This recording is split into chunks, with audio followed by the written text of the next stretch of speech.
Hello mga kakonchava, day 16 ng ating 365-day real estate journey. At ang topic po natin ngayon ay tungkol po sa pag-ibig housing loan.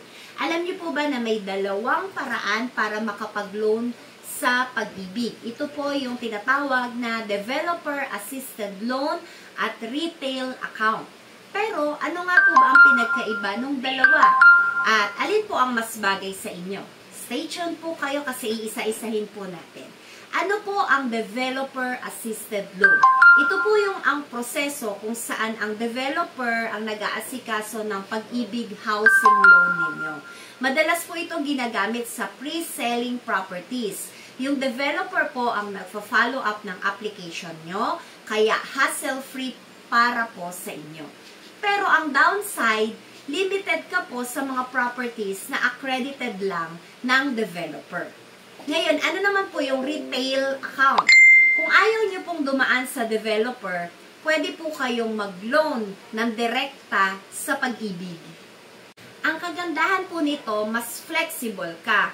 Pwede itong gamitin sa kahit anong property na gusto mo. Lote, bahay, bahay at lupa, o kaya po home construction. Pero heads up, ikaw po yung gagawa ng legwork. Kaya dapat handa po kayo sa proseso.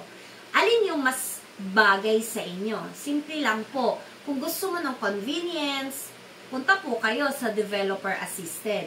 Pero kung gusto nyo po yung freedom na makapili ng property, retail account po ang best option. Para sa mga first-time buyers, mas madali po ang developer assisted. Pero kung gusto mong maghanap ng unique property, worth it po ang effort nyo sa retail account. Paano magpoproseso ng retail account? So, kanina lang po, kagagaling po lamang kay Pag-ibig kasi may retail account po kami. Madali lang po yun, basta kumpleto po kayo sa requirements.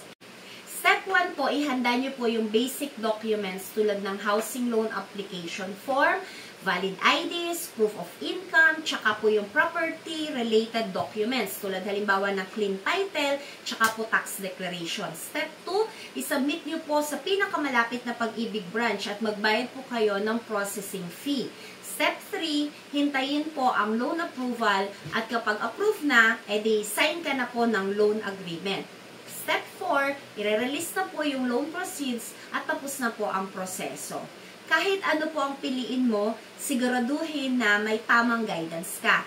Kaya, makipag-usap po kayo sa accredited real estate broker o salesperson para po masiguro po ninyo yung proseso na ganito. Tandaan, trained po sila para gabayan po kayo sa lahat ng steps na yan. This is Natalie Concha of VS Concha Realty. Don't forget to like, share, and follow. Lagi pong tatandaan, real estate is for everyone. Let's learn together.